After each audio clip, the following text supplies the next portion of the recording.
इसको बदलना पड़ेगा। मैं गंभीरता से बता रहा हूं कि इसको बदलना पड़ेगा और जो फील्ड में काम कर रहा है उसको भी नंबर देना पड़ेगा। अब ये सारी जो विसंगतियां हैं, जो सतपाल जी बोल रहे थे, उनके घर में एक भाई कृषि वैज्ञानिक में तो कुछ बताते होंगे। माने विसंगतियां हैं, इसमें दो राय नहीं है, लेकिन हमारी उपलब्धियों का पहाड़ है, लेकिन प्रबंधन वैसा देश में नहीं हुआ। और मैंने कहा कि कृषि की योजनाओं का किसी भी बजट के बाद दूसरे दिन जो अखबार छपते रहे हैं उसमें प्रथम पृष्ठ पर समाचार नहीं आया। पहली बार आजादी के बाद किसी प्रधानमंत्री ने राष्ट्रपति अभिभाषण के माध्यम से और बजट में ऐसी व्यवस्था की कि अखबार के प्रथम पृष्ठ पर छपा। यह बात सही है, यह बात सही है कि नालागढ़ समिति, राष्ट्रीय कृषि विकास आयोग, सरकारी आयोग, सबने कहा कि इसको केंद्रीय कृषि सेवा के संबंध में चर्चा की, लेकिन जरूर इस बात की भी चिंता रही होगी ना कि आजादी के 67 वर्ष हो गए, कृषि अनुसंधान संस्थान एक ही देश भर में, और कृषि में विज्ञान, उसके बिना कृषि के बढ़ने की कोई कल्पना नहीं, और संस्थान एक।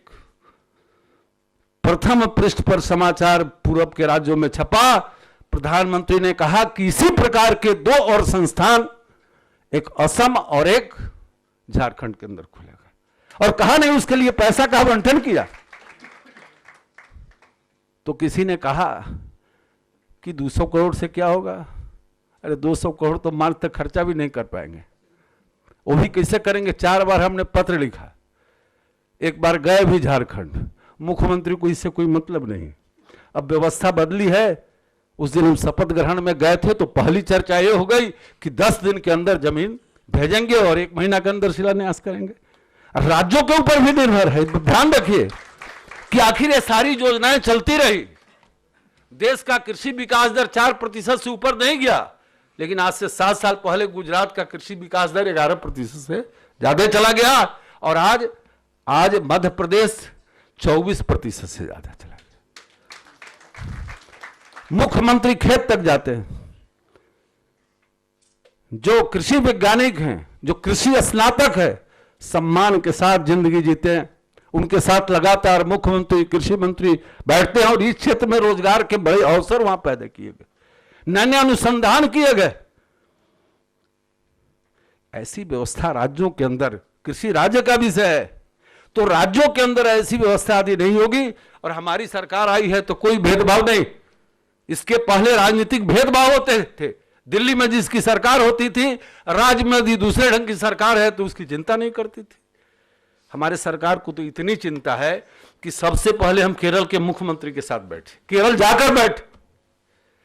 कश्मीर में बाढ़ आने के पहले कश्मीर के मुख्यमंत्री, कृषि मंत्री के साथ बैठे, और जब घोषणा की कि 2 अनुसंधान संस्थान बनाए जाएंगे पूसा के तरह, तो आसाम और झारखंड में हमारे पार्टी की सरकार नहीं थी। हमने घोषणा की कि यदि आंध्र के अंदर कृषि विश्वविद्यालय एक भी नहीं है, तो उसकी घोषणा की। तो तेलंगाना में एक भी हॉर्टिकल्चर यूनिवर्सिटी नहीं था, वो आंध्र बंटवारा में उधर चला गया था, तो उसके लिए घोषणा की।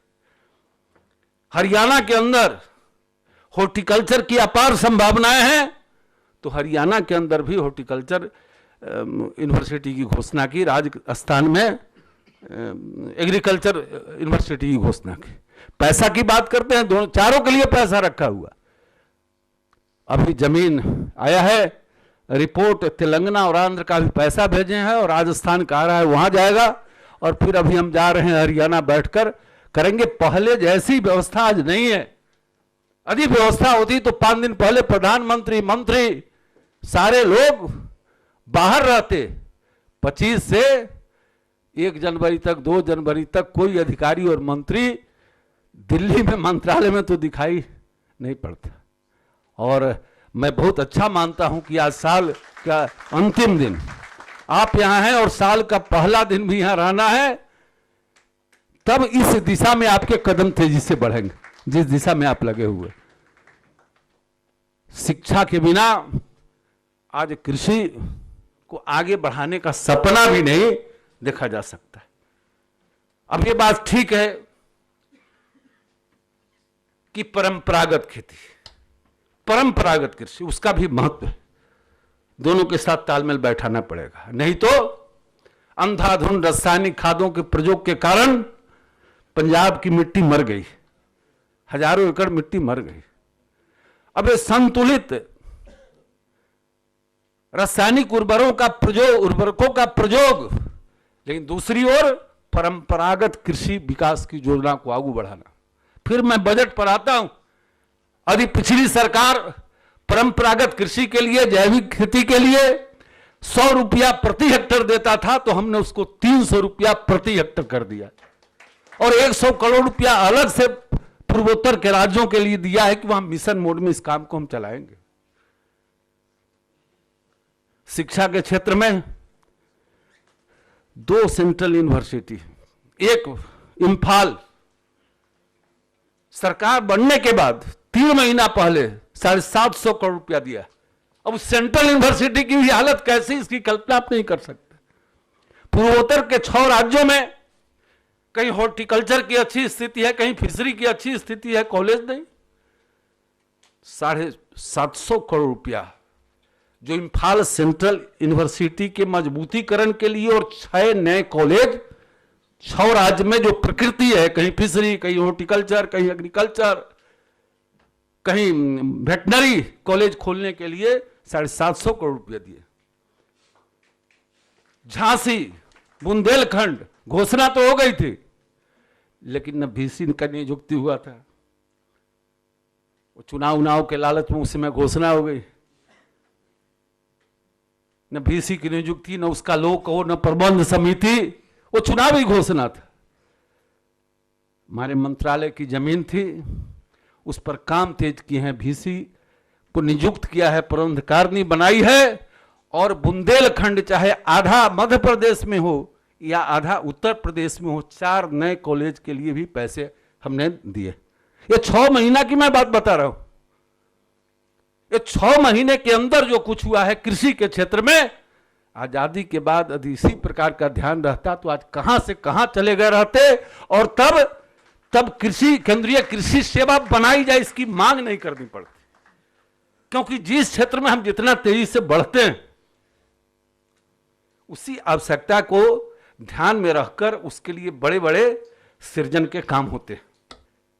किसान को मिट्टी की पहचान नहीं, खेत को पानी नहीं, फिर मार्केटिंग की व्यवस्था नहीं। जो रिपोर्ट आते हैं बताता है कि 5 से लेकर 25% तक फल और सब्जी बर्बाद हो जाता है। फिर किसानों के जो दाम कम होते हैं, आलू 20 रुपए बिक रहा, 5 रुपए हो गया, अब कैसे खेती करेगा? या उपभोक्ता भी 20 रुपये आलू प्याज बिक रहा है और 3 दिन में 80 रुपये हो गया, और मंत्री बोलते हैं कि अब दाम बढ़ने वाला है। और 10 व्यापारी आ जाता है, कहता है कि हम किसान हैं, प्याज का दाम कम हो रहा है व्यापारी, और फिर उसकी बात सुनते हैं और कहते हैं कि हाँ दाम बढ़ेगा प्याज का, निश्चिंत रहो। ये काम इस सरकार ने वो काम नहीं किया है। हम जब से दिल्ली में हैं 26 वर्ष से कम 3-4 महीना 70, 80, 90, 100 रुपये किलो प्याज खरीदते रहे, और आलू भी 50 से ऊपर कभी कभी। पहली बार दिल्ली के अंदर 40 रुपया से ऊपर प्याज और आलू नहीं गया। क्यों नहीं गया?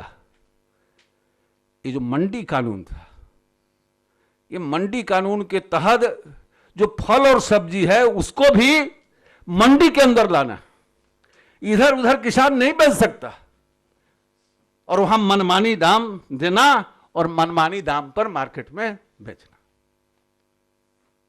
तुरंत कैबिनेट बैठी, और चूंकि राज्यों का विषय, सभी राज्यों को कहा गया कि फल और सब्जियों को मंडी कानून से मुक्त करिए।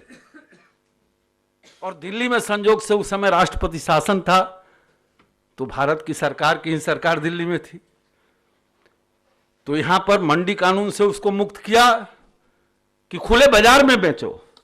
और 12 राज्यों को हम बधाई देंगे जिसने इस बात को मानकर मंडी कानून से मुक्त किया। फिर नेशनल मार्केट बनाने का सपना, हमने किसान मंडी बनाई। पहली बार आजादी के बाद किसी सरकार ने मूल्य स्थिरीकरण फंड लाया 500 करोड़ रुपए का, और अभी हम प्रयोग आलू प्याज पर कर रहे हैं। कभी 5 रुपये आलू बिकता है, 20 रुपये किलो बाजार में आलू है और 10 रुपये हो गया तो हम किसान से 20 रुपये पर खरीदेंगे। किसान मंडी राज्यों के अंदर बनाएंगे, दिल्ली में बना दिया है, और उसको स्टोर करके रखेंगे। बाजार में 20 रुपये आलू है या प्याज है, और यदि 60 रुपये होता है तो उपभोक्ता को भी हम 20 रुपया पर देंगे। ऐसे फंड की निर्मित हुई है, और 7 दिन पहले इसको हमने सर्कुलेट भी किया है और राज्यों को कहा है कि आप किसान मंडी खोलो, कृषि उत्पादक संगठन बनाओ, और कहे हैं, अब बना भी रहे हैं। अभी तक 250 बन गए हमारे, 250 बन गए हैं, जिसको दिल्ली के किसान मंडी से जोड़ा है। और सभी राज्यों को कहा है कि आप किसान उत्पादक संगठन बनाओ, किसान मंडी बनाओ, और भाव कम होता है तो बाजार भाव पर किसान से खरीदो। देश का किसान यदि सबसे बड़ा उत्पादक है तो सबसे बड़ा उपभोक्ता भी है, और जब दाम यदि बढ़ता है तो फिर उसको बाजार मूल्य पर उपलब्ध कराओ। पहली बार व्यवस्था हुई, और पूरे देश को ई मार्केटिंग से जोड़ना, ये भी काम प्रारंभ किया है। सभी राज्यों के सचिवों को बुलाए थे। कर्नाटक में पहले से थोड़ा ही चल रहा था, थोड़ा और उसका सुधार करके और इस काम को पूरे देश में प्रारंभ किया गया है। कृषि उत्पादक संगठनों के निर्माण का कितना लाभ है, हमने सभी सांसदों को पत्र दिया है कि अब सांसद आदर्श ग्राम आप बनाए हैं। सबसे बड़ा जो दुख इस देश में है कि हम सांसद हैं, हम प्रोफेसर हैं, हम कृषि वैज्ञानिक हैं, और तमाम योजनाओं की बात करते हैं, लेकिन हमारे गांव में वो योजना सब चल रही है कि नहीं इसकी चिंता नहीं करते। ये सबसे बड़ा संकट है। हमारे प्रधानमंत्री जी ने कहा सांसदों को कि कम से कम एक गांव, अपना गांव छोड़ के कोई एक गांव देखो, जाओ, और जितनी योजनाएं चल रही है उस गांव में लागू हो, लोगों को पता चले। मैं गया तो मुझे पता था कि सभी विधवाओं को पेंशन मिलना है, ये नियम है। अब एपीएल बीपीएल भी नहीं है उसमें। तो उस गांव में डीएम मेरे साथ थे, वीडियो थे, 55 विधवाएं थी और 12 को पेंशन मिल रहा था। उस गांव के अंदर जो दलहन की एक सुविधा है, दलहन के मामले में अभी हमने पूरे देश को इसमें अपनी योजना के अंदर लाया है, जिसमें हम उसको सब्सिडी पर बीज दे रहे हैं। पहले सारे जिला देश भर के नहीं थे। तो पता किया कि ब्लॉक का कोई अफसर आकर किसी खेत में दलहन का बीज सब्सिडी वाला दिया है क्या, तो नहीं दिया है। उन्नत किस्म के गेहूं के बीज किसी को नहीं दिया है। डीएम मेरे साथ थे। फिर दूसरी जब बैठक हुई तो सब आए उसमें, और उस गांव में शुरू हो गया। मतलब कि जो गांव, सारी योजनाएं जो चल रही है देश में, जितने जो प्रमुख लोग हैं, जैसे वैज्ञानिक की बात अभी आ गई, अब 20,000 वैज्ञानिक हैं देश में। अब 20,000 वैज्ञानिक का अपना गांव होगा तो क्या अपने गांव को भी घर जाते हैं तो एक दिन बैठ के गांव भर को बैठाकर नई नई योजना बता सकते हैं ना। फिर फोन से बात करा के कृषि विज्ञान केंद्र या यूनिवर्सिटी सबसे बात करा के उनको जोड़ तो सकते हैं, लेकिन ये काम नहीं करते हैं। मैंने एमपी एमएलए वैज्ञानिक में सबकी बात, मैं भी हूं। मैं भी घर जाता था पहले, तो क्या करता था, घर गए 2-4 घंटा रहे, कोई आया मिला, ठीक है कोई कागज दिया, लिया, चल दिए। क्या हमारा कर्तव्य नहीं बनता था? एमपी हैं, एमपी थे कि गांव में एक रात बिताना, अपने गांव में कम से कम गांव भर के लोगों को बैठाना। और जितना हम लोकसभा में भाषण करते हैं या मंच पर जो कर दिए कि ये होना चाहिए, ये होना चाहिए, ये नहीं होता है, तो गांव में बैठ के तो इतना करते, ये स्वभाव नहीं रहा। हमारे प्रधानमंत्री जी ने सभी सांसदों और विधायकों को कहा है, और मेरा भी अनुरोध है कि जो 20,000 वैज्ञानिक हैं जो भारत सरकार के हैं, राज्य सरकारों के अंदर काम करते हैं, नौकरी में है, तो नौकरी में है, गांव बगल में है, तो 4 शनि रविवार आप जरूर गांव जाते होंगे, नहीं तो 2 शनि रविवार जाते होंगे, या नहीं तो 1 शनि रविवार। यदि 150 किलोमीटर के अंदर घर है तो मोदी जी ने तो सांसदों को कहा है जी अपना गांव और ससुराल का गांव छोड़कर, लेकिन वैज्ञानिक कम से कम अपने गांव में जब जाए तो गांव के किसानों को, गांव के लोगों को बैठाकर कृषि में विज्ञान का क्या महत्व है और निकटवर्ती कौन ऐसा संस्थान है। अभी मैं बनारस में था और वहां से मुझको बगल के कैमूर जिला में चुनाव हो रहा था, वहां जाना था, तो पहला कार्यक्रम मेरा लगा दिया बनारस के बॉर्डर पर, जो बिहार का कैमूर का है, चैनपुर गांव। वहां मैं गया, गांव की खेती बहुत जबरदस्त है, गांव भर के लोग बैठे, परिचय शुरू हुआ। तो जितना एमए पास था, बीए पास था, किसी ने नहीं कहा कि हम नौकरी में, सब खेती में लगा हुआ है। 2 डीएम रिटायर किए हुए हैं, वो भी पटना और बनारस में नहीं रह रहे हैं, गांव में रहे, खेती कर रहे हैं। और कोई भी उच्च पैदावार का बीज यदि किसी लेबोरेटरी में निकला तो 15 दिन के अंदर वो गांव में वो नया बीज पहुंचता है। इसलिए कि उस गांव के जितने पढ़े लिखे लोग हैं वो खेती की चिंता में लगे। अब 50,000 विद्यार्थी हम हैं, 3 लाख लोग जुड़े हुए हैं, बात ठीक है, लेकिन हम 50,000 विद्यार्थी, हम योजना बना रहे हैं विद्यार्थियों के लिए भी। कोर्स शुरू हो प्राइमरी में, हायर सेकेंडरी में, ठीक है, ये राज्य सरकारों से भी हम बात कर रहे हैं जगह जगह, लेकिन जो एग्रीकल्चर के विद्यार्थी हैं, फोन से ही सही एक गांव कोई चुनिए या अपना ही गांव, फोन से ही सलाह देना पड़े तो उसको दीजिए। वैज्ञानिक जो दूर में पदस्थापित हैं, केरल के वैज्ञानिक यहाँ हैं, उनका गांव नजदीक में नहीं होगा, किसी से मित्रता होगी, और किसी से मित्रता होगी तो 50 किलोमीटर के अंदर गांव है, अति अपने मित्र का, तो उसी में महीना में 1 दिन जाकर अपने बुद्धि का वहां पर उपयोग किसान के हित में करें। मैं इन बातों की इसलिए चर्चा कर रहा हूं कि आज नए नए कार्यक्रम बने, ये अच्छी बात है। ये प्रधानमंत्री सिंचाई योजना कोई नया चीज नहीं है। मनरेगा के अंदर हजारों करोड़ रुपया हम खर्चा कर चुके, उसमें 30% राशि सिंचाई के लिए खर्चा करते हैं, लेकिन कहीं किसी खेत पर पानी नहीं पहुंचा। माने पैसे हैं विभिन्न महकमों में, उसको जोड़कर जिला स्तर पर डिस्ट्रिक्ट इरिगेशन कमेटी बनाकर योजनाओं का चयन, जैसे अटल जी ने प्रधानमंत्री सड़क योजना में किया था,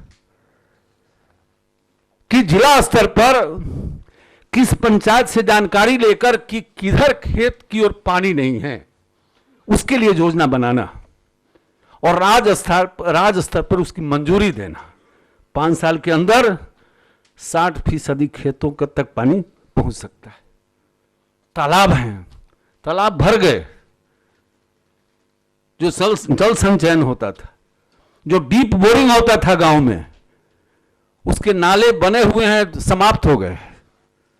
बिजली का संकट था, अब नहीं रहने वाला है।